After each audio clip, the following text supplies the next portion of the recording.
A missing child, a bomb disguised as a Christmas gift, a civil rights-era Klan murderer brought to justice. Join David Ridgen as he and victims' family members track down leads, speak to suspects, and search for answers in the CBC's hit cold case podcast, Someone Knows Something. Subscribe to SKS wherever you get your podcasts. This is a CBC podcast.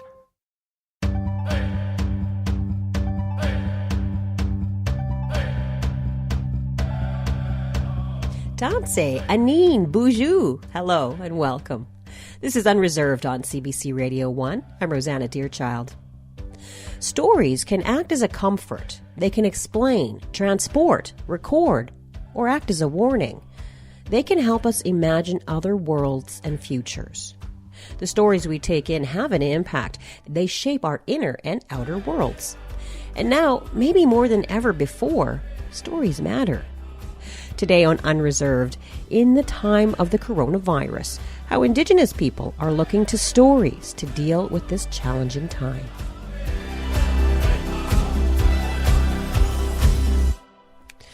We're in a moment that feels unsettling, uncertain, even scary. My next guest says this is why we need stories now more than ever. Daniel Heath Justice is the author of Why Indigenous Literatures Matter. He's Cherokee and a professor in Indigenous Studies and English at the University of British Columbia. Daniel joins me from his home on the Sunshine Coast. Daniel, welcome to the show. Thank you so much. I'm really honored to be here. Now, the last time we spoke, your book, Why Indigenous Literatures Matter, had just been published. And now we find ourselves in the midst of a pandemic. Why do you think Indigenous literatures matter now? For so many reasons. I think one of the main ones is stories help us carry on. And Indigenous peoples know what it is to face the end of the world many, many times. And I think our stories give us a lot of guidance that way, and also speak to a life beyond the despair of the now. How do you think literature can help us through this difficult time? I struggle with that a little bit, honestly. It does it in a lot of ways. I think one way is to, like I said, remind us that there's something beyond the now. But I think also just to articulate the really mixed emotions of dealing with a time of real uncertainty and flux and chaos. Indigenous writers have addressed these issues, well, not just in writing, but through story since time immemorial. And I think especially since 1492, those have been really important testimonies of survival and reminders of where we come from and what we've struggled through, and also a measure of hope for what might still come. When you think about the importance of stories, and you mentioned this briefly, are you thinking about more than just written texts? Oh, absolutely. I'm thinking our traditional stories. I'm thinking of our family stories, the dreams and fantasies and imaginings of worlds that haven't yet come into being or may never come into being. I'm thinking of poems and songs and all of the ways that we articulate our being in the world, past, present, and future. So what stories are you turning to during this time? I'm turning to a lot of nonfiction, actually. So much of my work is in fiction and poetry, but I'm engaging a lot of philosophy about kinship and being in better relationship with the living world, and thinking about what this time means in terms of how we exist in relation with one another, both in the positive and the negative ways. I think it's important to read both of those kinds of stories. What about within your own cultural framework? I understand there's a Cherokee story about how disease entered the world. There is, and that has actually lingered with me. The Cherokee story of how disease came into the world was that in the early times, humans were very, very fragile and very weak, and the animals gifted their bodies and gifted themselves to humanity as a very young species to help us survive. So we didn't have claws, we didn't have great teeth, we didn't have fur to protect ourselves. So animals gave of themselves and sacrificed because we were We were young and vulnerable. But as we became more powerful, we forgot those lessons, and so we started to become much more abusive, and we started to kill animals beyond our need. And finally, the animals came together in council, and each of the animal chiefs cursed us with a disease as payback for the abuse that we had brought them and the inhospitality that we'd treated them with. And so that's one part of the story. That's how disease came into the world. But this is also a story about how medicine came into the world, because in council around the animal chiefs were the plant chiefs. And they took pity on us. They also understood that we were very young and we were very ignorant, and they had hope that we could do better. And so they gave us medicine for each disease that the animals cursed us with. And that's a pretty significant story in Cherokee tradition. It is a story about how generous the plants have been to us, but it's also a warning that if we mistreat the plants, there's nobody to help us then. So it's a reminder that we have to be accountable for the way we treat our kin, both human and other than human. And there are consequences to not being in good relation with the world. And that story has kind of been resonating in my thoughts and thinking about, well, what does it mean now to be in better relation in a world that is so out of balance? A very powerful story. What about other storytellers or authors? Is there a book or a passage that you've been finding helpful that you'd like to perhaps share with us? There's a passage in Leslie Marmon Silko's Storyteller where she is talking about a storytelling contest between a group of witches. This is before 1492. And they're all sharing these really horrible stories. And then one of the witches, who is unknown to the others, shares a story, and it is so horrific. It's the story of colonization. It's so terrifying and so terrible. And the passage goes, so the other witches said, okay, you win. You take the prize. But what you said just now, it isn't so funny. It doesn't sound so good. We are doing okay without it. We can get along without that kind of thing. Take it back. Call that story back. But the witch just shook its head at the others and their stinking animal furs and feathers. It's already turned loose. It's already coming. It can't be called back. Mm. And that may seem like a very grim, kind of hopeless story, but for me, I actually find that a pretty powerful reminder that we have to be really careful, especially in this time of anxiety and fear. What are we sending out into the world that we might not be able to take back? And what is being sent out into the world by others that is going to be very hard, if not impossible, for them to take back? It's not just about us, it's about the other people, and especially people in power. What stories are they putting out into the world that are going to wreak havoc on the world? I think it's really important to think about those sorts of stories and those warnings and reminders while we're also thinking about the ones that are very incredibly hopeful. And so somebody like Leanne Simpson, in her book, As We've Always Done, toward the end she has a really, really powerful paragraph with just a few lines I wanted to share. Indigenous futures are entirely dependent upon what we collectively do now as diverse Indigenous nations with our ancestors and those yet unborn, to create Indigenous presences and to generate the conditions for Indigenous futures by deeply engaging in our nation-based grounded normativities. We must continuously build and rebuild Indigenous worlds. And then she wraps up that paragraph by saying, I don't want to imagine or dream futures. I want a better present. And I think that for me is a real call to accountability. It's a call to love. She talks about decolonial love. I'm finding that really helpful and hopeful right now. We do have to think about the future, but what are we doing in our present as well? It's easy for me to say, send out love. I have a pretty privileged existence, and that's not the case for a lot of people. But I keep coming back to these works that are reminding us about how we live in the world and how we abide in the world and what we're giving to the world. And sometimes what we can give to the world is not very much. It's all we can do is to just carry on. And I think we have to honor that and make space for that. But I don't know that this is a time that we can afford to send out things that are not healthy and not loving and not generous, because I think of all times this is when we need it the most. So what do we do with these stories from Leslie and the Cherokee and Leanne? Can story really change the world? I hope so. I think so. I'm coming up on the 1-year anniversary of my dad's passing, and last year was a really hard year. I lost him and my sister and an uncle I really cared about, and one of the things that kept me and my family going through all of this was those stories about who these people are and who they were and who they continue to be in our hearts and imaginings.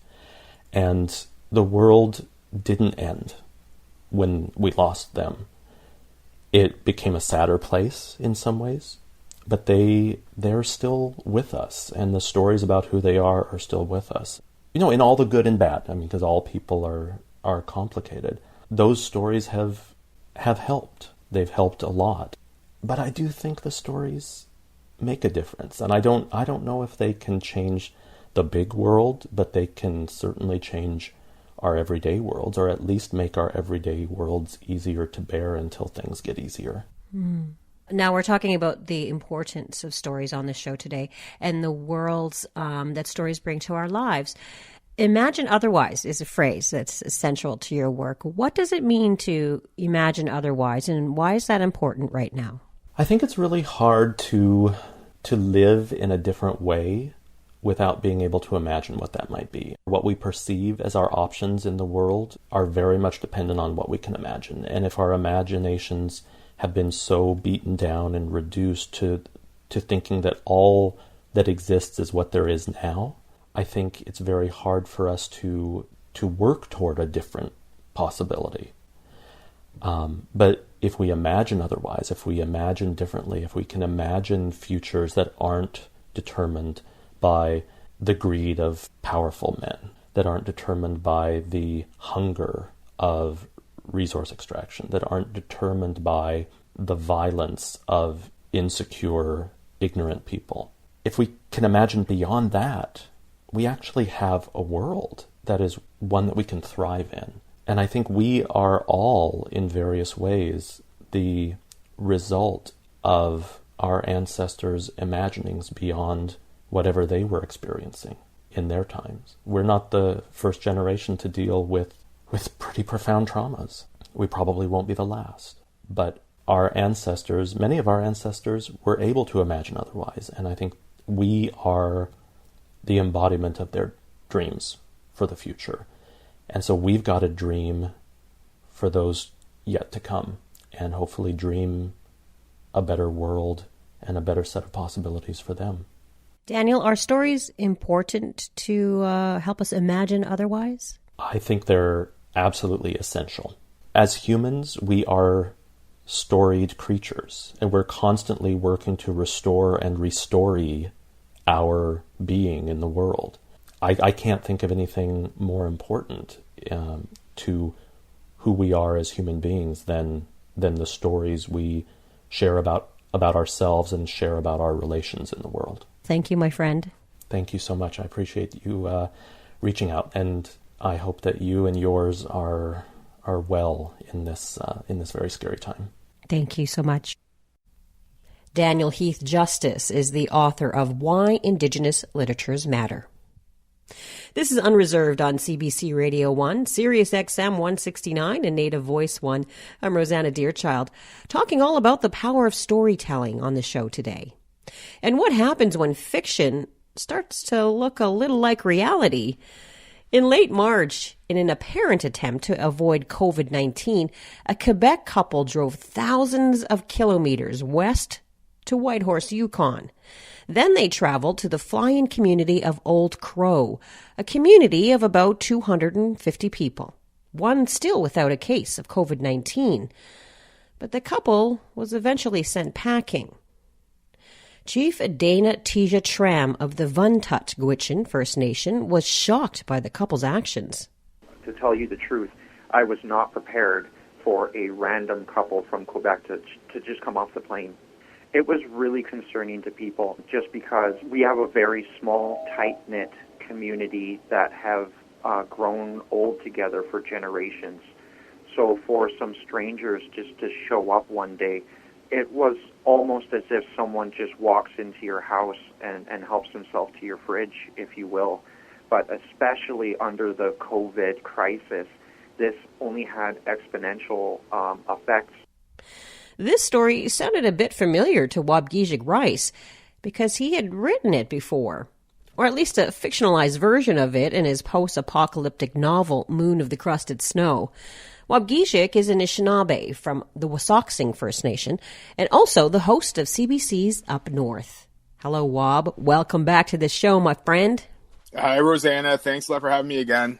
What a weird situation this is. Yeah, so weird. I was tagged dozens of times in Chris Statnick, the Gwich'in lawyer, his original tweet about it. And it kind of blew my mind. Very confusing. I bet you feel a bit like an oracle. Not really, but I obviously see the parallels between this real life imitating fiction, right? I wrote that particular plot point of Moon of the Crusted Snow just as a what if, not as a sort of how-to guide. So maybe I feel a little guilty as a result of that. I don't know. Yeah. So first, for the uninitiated, tell us a bit about your book, Moon of the Crusted Snow.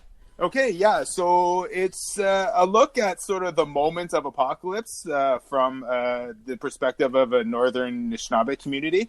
And what happens in the story is there's a blackout due to a sort of mysterious cause. The communications go out and then the power goes out, right? So this community, because it's so far north, people are still somewhat connected to the land and they're able to adapt and sort of move through this sort of confusing new era. But those who aren't as adept at sort of hunting, fishing, and living off the land sort of descend into a bit of panic and a bit of chaos. And then on top of that, just as things start really getting intense, a guy comes from a city in the south, a big white guy who has equally mysterious background, as the catastrophe itself. And he begins sort of imposing his will, and then he's followed by some other people from the south. And the community is forced to make some pretty serious decisions as to how they're going to survive and how they're going to move forward in this dark new era. Yeah. Now, this plot line that you're referring to with the gentleman coming from the south, obviously they're there looking for food, shelter, and the knowledge to survive in this new reality. But the Indigenous community really responds interestingly to this person showing up, in that they initially welcome him in. Is that right? Yeah, and there is a bit of conflict, some tension amongst community members as to what they're going to do, but a lot of the leadership in Moon of the Crusted Snow, in that particular community, is still very closely connected to Anishinaabe values, despite colonialism and forced assimilation and such. So some of the people believe, as Anishinaabe, we should welcome this individual in and try to work together with him to create a good community as we try to navigate this new reality of living in the darkness, right? So that's sort of how he's able to take his place in the community. So when this story in the Yukon first broke just recently, many people online instantly related it to your book. What did you think when you first heard about this? But I thought back to when I started writing Moon of the Crusted Snow, and that was always going to be a major sort of plot element of the story, was this Justin Scott character, this white guy coming into the community from the city, right? And sort of imposing his will. And as I began writing it, when about a month or so in, I started having doubts as to whether that would actually happen. I thought, would there actually be people who would flee the city in a crisis and go to the res to seek shelter, to seek safety, and so on? So I thought, if that's not believable at all, I don't have a viable story, But I went to this house party in Ottawa. It was a Halloween party, actually, when I was living there. And I was about a month and a half into writing the first draft and, was steeped in this doubt about whether this was a believable story. And I started talking to this random dude there. And because, it's so deep into this sort of story and thinking about the end of the world, that was basically all I was talking about to people at the time. So I must have been pretty fun chat back then. But anyway, I was talking to this guy and we were talking about, if things go down and what would happen and so on. And he, out of the blue, says, if, it all went down, if things fell apart here in the city, the first place I'm going is to the res. And I was like, oh, yeah? Wow. I was like, well, why would you go there? what's the thinking behind that? He's like, well, people on the res know how to hunt, they know how to live in the bush, and, it'd be a good place for me to hide out. And I said, okay, well, which res do you want to go to? Thinking of the close by reserves to Ottawa, like Tandanega, Kitigan-Zibi, Golden Lake, etc. And he's like, doesn't matter, whichever one I can get to the quickest, right? So I kind of thought, this is very presumptuous of this dude to think that he can just go to a res. But that was the sort of validation I needed to write this Justin Scott character, because I thought, okay, there's one guy who believes this, so I can write the story, But turns out, I guess, there are a lot more people who think that, including, a young couple from Quebec willing to drive thousands of kilometers to, like, the other end of the land, right? So, weird. Right. So back then, a conspiracy theory. Yeah, exactly. Today, reality. Exactly. Did you ever imagine, like, something like this might happen one day?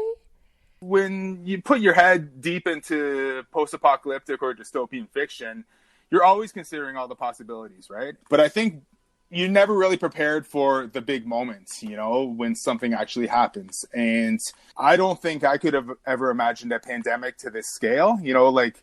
That said, though, like, people are slowly starting to realize that the world we did live in is gone now. And what we're going to emerge in is something totally different. Like, we're going to have different ways of life, and there are going to be different rules and responsibilities that we all have as a result of this.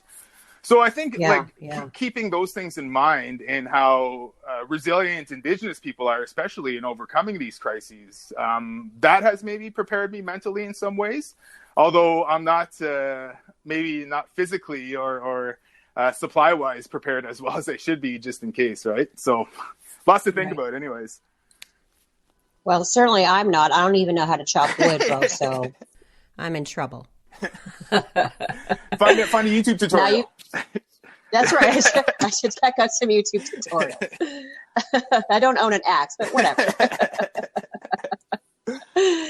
Now, you did a couple live videos talking about your book. You said that there's been a recent resurgence in interest of you in reading your book, Moon of the Crusted Snow. What's that been like, especially at a time like this? It's been weird. It's been good, I should say. I appreciate the attention, and I appreciate the interest in the book again. It sort of breathed a new life into it since it first came out about a year and a half ago, right? That said, though, I'm not meaning to capitalize in any way off this pandemic, but I do want to recognize some of the parallels. It is different in that the crisis moment now is a pandemic, and in the book it's a blackout, right?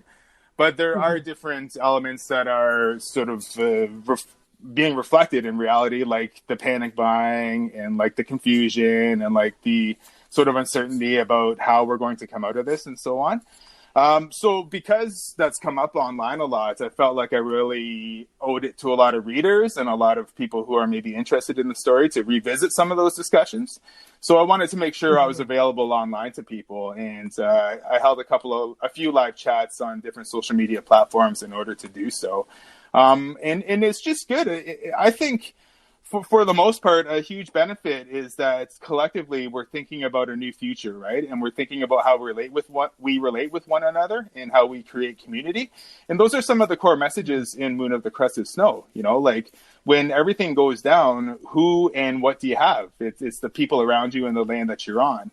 And hopefully a lot of people are starting to recognize that, especially when it comes to like food acquisition and food gathering. Mm-hmm. But toilet paper hoarding, who saw that coming? Nope, nobody saw that coming at all. So often fiction can help people understand situations from other perspectives. What do you hope readers take away from your book, especially in this time of COVID-19 response? I hope what a lot of readers take away, especially people who come from, I guess, the dominant sort of mainstream, is that we are closer to crisis than we really realize, and being in sort of the dominant, I guess, sector of society is a great privilege, because I think what you're seeing now is the ones who are panicking and the ones who are really becoming introspective about their abilities and the future itself, and is prompting fears and worries within them. It's because they haven't come this close to a crisis like this before. And that's not to downplay the fear whatsoever. You know, that those being frightened is a completely valid response to what's happening right now. And I don't want to debase those emotions whatsoever.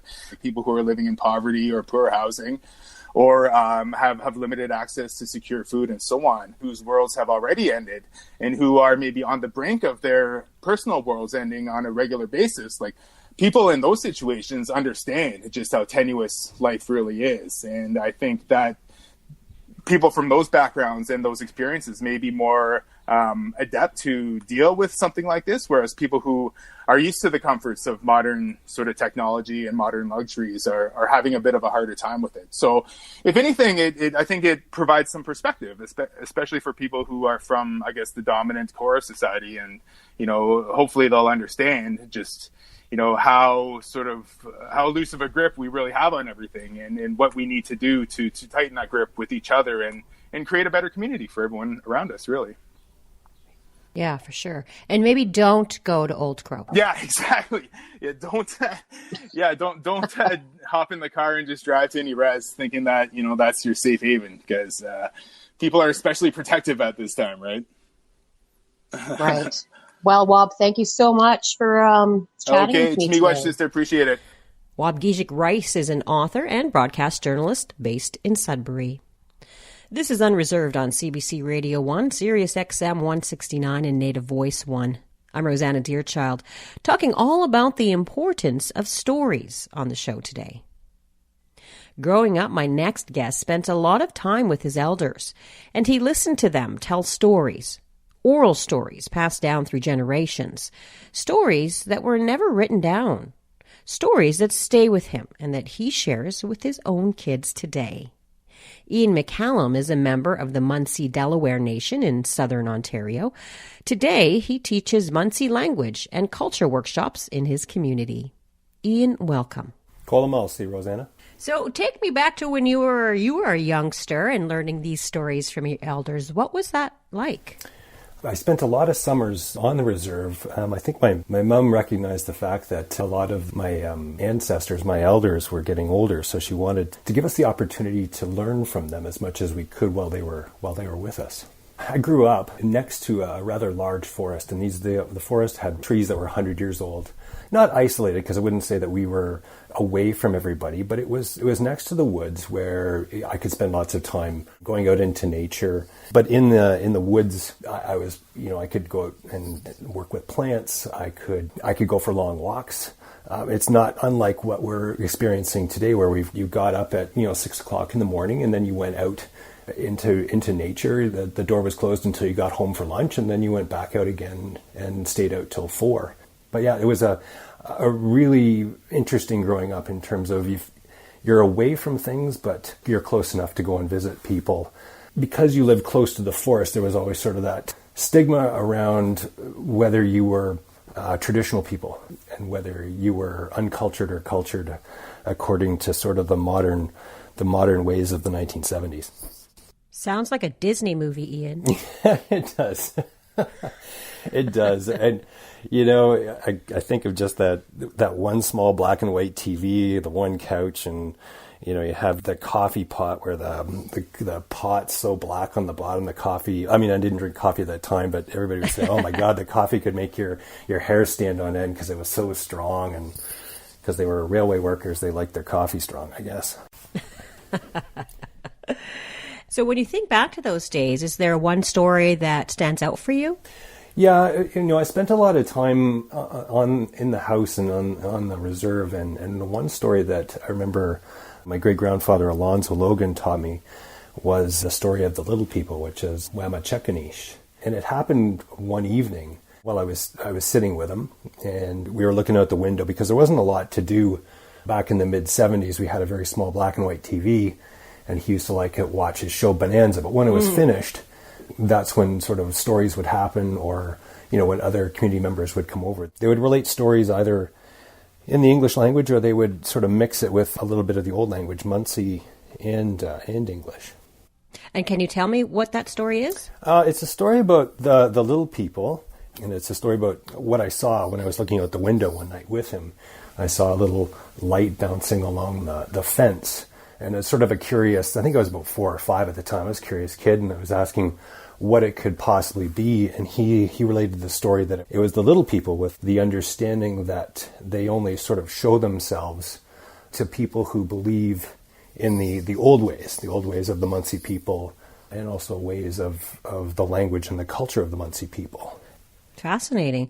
Is this a story that you've shared with your own children? I have. I've shared it with them in conjunction with others, where I said that I believe that my work with language and culture is really important, and that it started from an early age where this story was passed on to me, and that I've had my great-grandfather appear to me several times during my lifetime, just sort of steering me on the right track in terms of being mindful of supporting your community and passing on that language and stories that you were fortunate enough to learn when you were younger. Why do you think it's important for you to continue to pass this story down? I think I was given a gift, in terms of my own growing up, where I was able to sort of touch the hands of people who were able to speak the language and experience the culture less refined, without the presence of English and the pressures of Canadian culture. It's almost like you're touching a century or past centuries in terms of the information that they pass on. And of course, those stories that were passed on by the older people to me are the ones now that I can share with people who may not have been so lucky to hear those.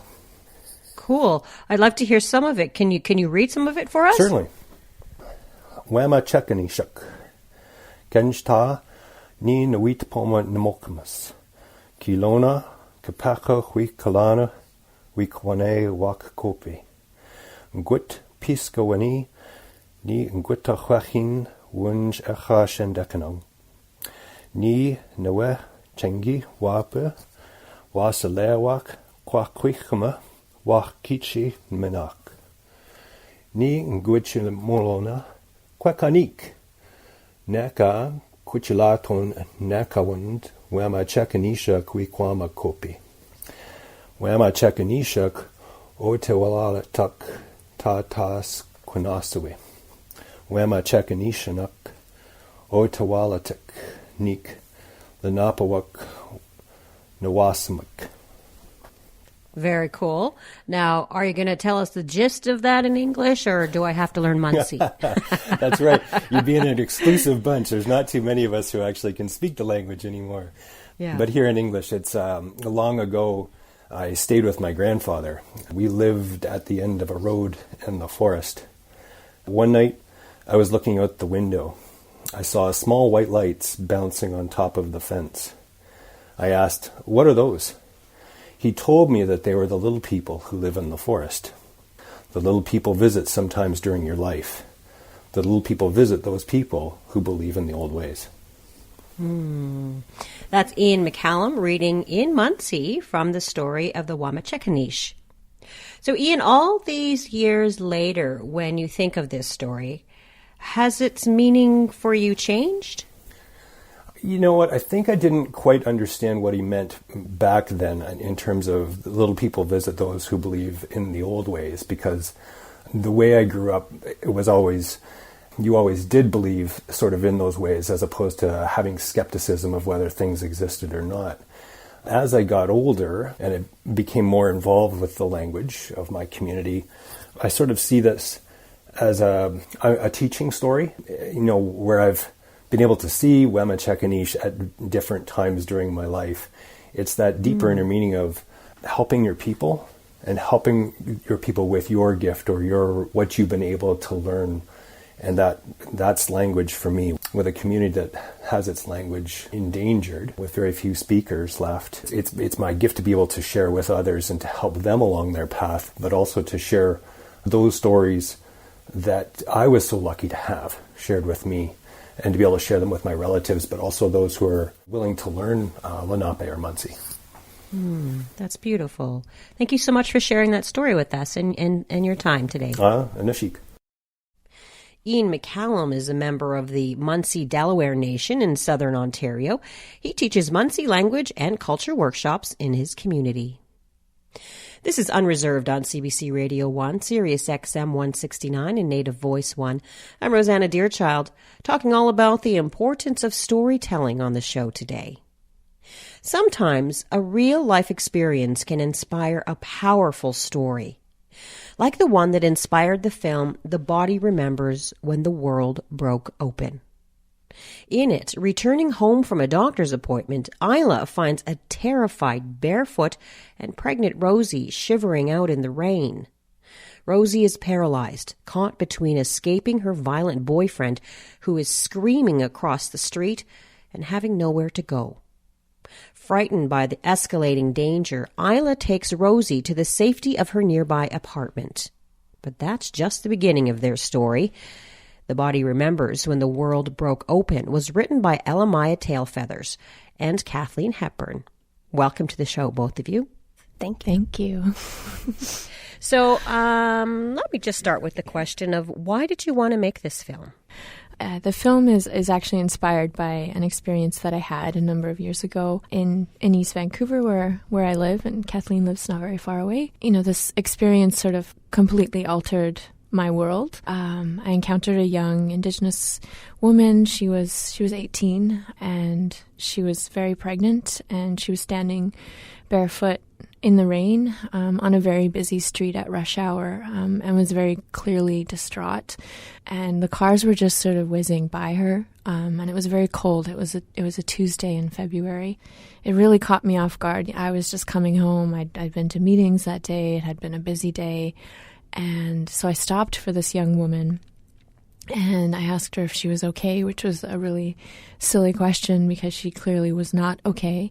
And eventually she was able to get the words out that she had just run away from her boyfriend who had assaulted her. And then I heard his voice from across the street through the traffic shouting her name. And it became very evident that in that moment that danger was imminent. Mm. I felt unsafe, and she clearly had just run away from this man who had assaulted her.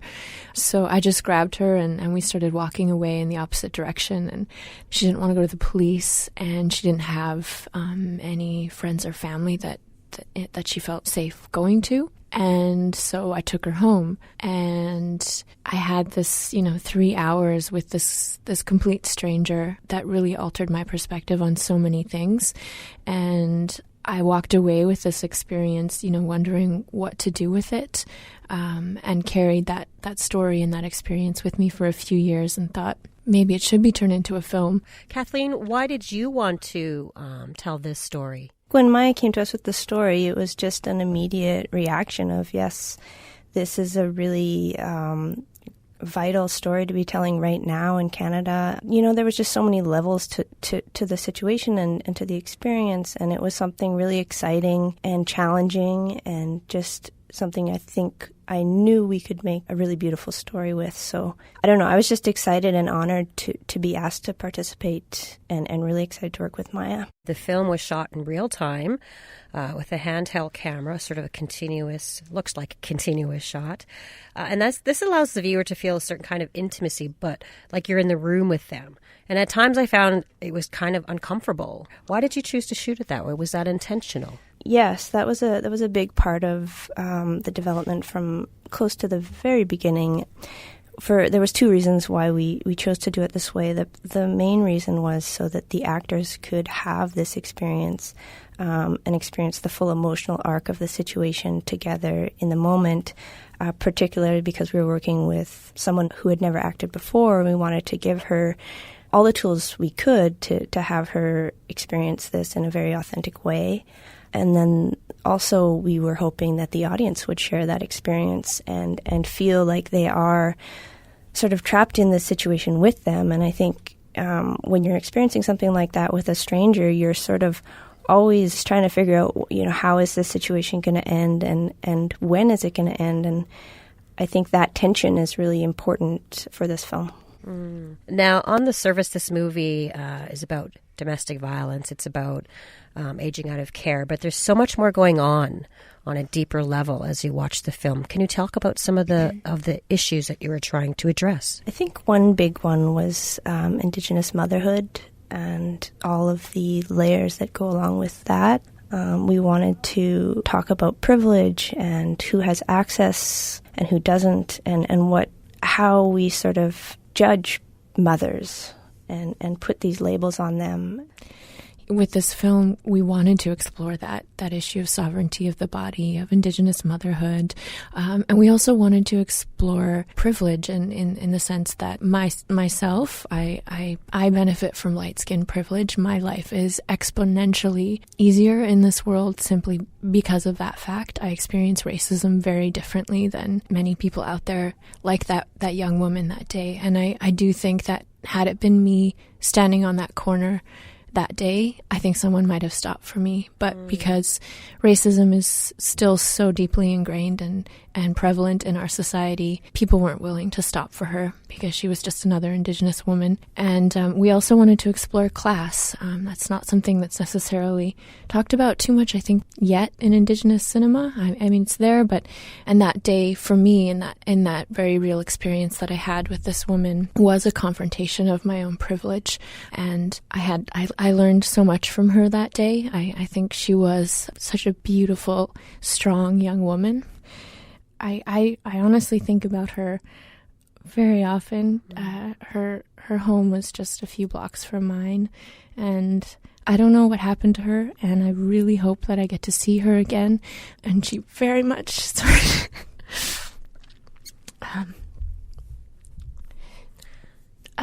the love she had for her baby was just, it was, I don't know. It was just really beautiful, and I really hope that I can see her again, and I hope that I get to meet her baby. Yeah, me too. Thank you so much. Thank you. It was a pleasure to be on the show. Yes, thank you very much. Elamaya Tailfeathers and Kathleen Heppert wrote and directed The Body Remembers When the World Broke Open.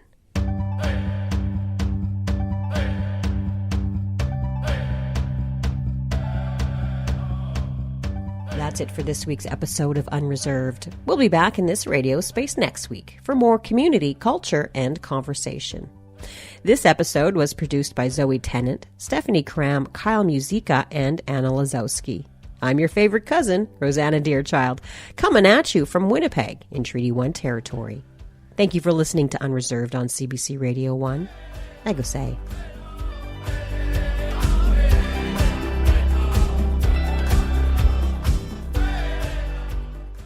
For more CBC podcasts, go to cbc.ca/podcasts.